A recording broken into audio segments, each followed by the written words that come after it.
Hello Pavi caretaker എന്ന സിനിമേൻ്റെ ആദ്യ ദിവസത്തെ opening day Kerala box office collection നമുക്ക് നോക്കാം. ഗ്രോസ് ആയിട്ട് സിനിമയ്ക്ക് 1.10 കോടിയാണ് സിനിമയ്ക്ക് നേടിയെടുക്കാൻ സാധിച്ചിരിക്കുന്നത്. ഷെയർ ആയിട്ട് സിനിമയ്ക്ക് 48 ലക്ഷമാണ് നേടിയെടുക്കാൻ സാധിച്ചിരിക്കുന്നത്. തങ്കമണി എന്ന സിനിമയെ വെച്ച് കമ്പയർ ചെയ്ത് നോക്കുമ്പോൾ സിനിമേനേക്കാളും കുറച്ചും കൂടി നല്ലൊരു കളക്ഷൻ തന്നെയാണ് നമ്മുടെ പവി കെയർ ടേക്കർ എന്ന സിനിമേൻ്റെ opening day Kerala box office collection നോക്കുമ്പോൾ കാണാൻ സാധിക്കുന്നത്. തങ്കമണീൻ്റെ നോക്കുകയാണെങ്കിൽ 0.95 crore ആയിരുന്നു. 95 ലക്ഷം മാത്രമാണ് സിനിമയ്ക്ക് നേടിയെടുക്കാൻ സാധിച്ചത്. എന്തായാലും ഇതൊക്കെ വെച്ച് നോക്കുമ്പോൾ നല്ല ഡീസൻ്റായ ഒരു ഓപ്പണിംഗ് സിനിമയ്ക്ക് കുറഞ്ഞ ഒരു ഷോസിൽ ലഭിക്കുന്നുണ്ടെന്നാണ് കേൾക്കാൻ സാധിക്കുന്നത്. എന്തായാലും സിനിമ വലിയൊരു വിജയത്തിലൂടെ തന്നെ പോകട്ടെ. സിനിമയെക്കുറിച്ച് നോക്കുകയാണെങ്കിൽ ഒരു ഫാമിലിയായിട്ട് കാണാൻ പറ്റുന്ന ഒരു സ്ഥിരം ദിലീപേട്ടൻ സിനിമ പോലെ തന്നെയാണ് സിനിമയുടെ പാറ്റേൺ നോക്കുകയാണെങ്കിൽ. അടുത്ത സിനിമ പറയുന്നത് നമ്മുടെ ആവേശം സിനിമയുടെ കളക്ഷനാണ്. 16 ദിവസം വേൾഡ് വൈഡ് ബോക്സ് ഓഫീസ് കളക്ഷനാണ് നോക്കുന്നത്. സിനിമ കേരളത്തിൽ നിന്ന് മാത്രമായിട്ട് 53.45 കോടിയാണ് നേടിയെടുത്തിരിക്കുന്നത്. 50 കോടി ക്ലബ്ബൊക്കെ സിനിമ നേടിക്കഴിഞ്ഞത് നമുക്കറിയാമല്ലോ. എന്തായാലും റെസ്റ്റ് ഓഫ് ഇന്ത്യ നോക്കുകയാണെങ്കിൽ 16 കോടി കാണാൻ സാധിക്കുന്നുണ്ട്. മറ്റ് സ്റ്റേറ്റ്സിൽ നിന്ന് ഓൾമോസ്റ്റ് തമിഴ്നാട്, കർണാടക ഭാഗത്തു നിന്നൊക്കെ ആയിട്ട് കംപ്ലീറ്റ് ആയിട്ട് 16 കോടിയാണ് സിനിമയ്ക്ക് നേടിയെടുക്കാൻ സാധിച്ചിരിക്കുന്നത്.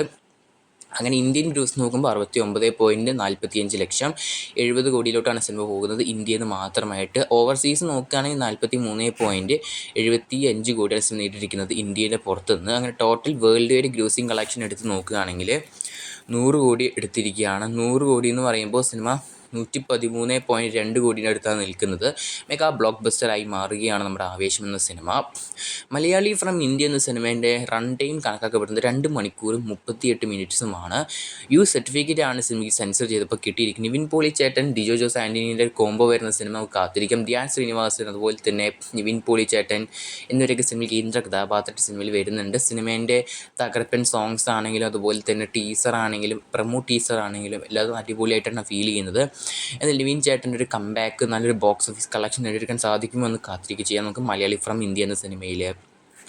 നമ്മുടെ കൽക്കി എന്ന് പറഞ്ഞൊരു സിനിമ ഉണ്ട്. നമ്മുടെ പ്രഭാസനെ വെച്ചൊരു പാൻ ഇന്ത്യൻ സിനിമയാണ്. സിനിമേൻ്റെ റിലീസ് ഡേറ്റ് ഇപ്പോൾ കൺഫേം ആയിട്ടുണ്ട്. ഈ ഇലക്ഷൻ്റെ ഭാഗമായിട്ട് റിലീസൊക്കെ പോസ്റ്റ്പോൺ ചെയ്തു. മെയ് മാസത്തിൽ നിന്ന് ജൂൺ മാസത്തേക്കാണ് ഇപ്പോൾ തിയേറ്റർ റിലീസിനായിട്ട് പ്ലാൻ ചെയ്യുന്നത്. ജൂൺ 27 ആയിരിക്കും ഈ ഒരു വർഷം സിനിമ തിയേറ്റർ റിലീസിന് വരേണ്ടിയിരിക്കുന്നത്.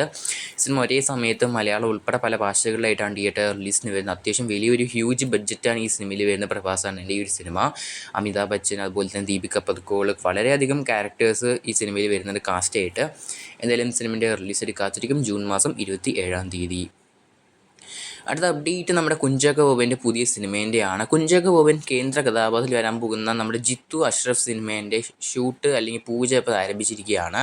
സ്ക്രിപ്റ്റ് ഷഹി കബീറാണ് ചെയ്യാൻ പോകുന്നത്. റോബി വർഗീസ് രാജായിരിക്കും ഡൂപ്പ് ചെയ്യാൻ പോകുന്നത്. ഗാനങ്ങൾ തയ്യാറാക്കാൻ പോകുന്നത് ജേക്സ് വിജയ് ചേട്ടനായിരിക്കും.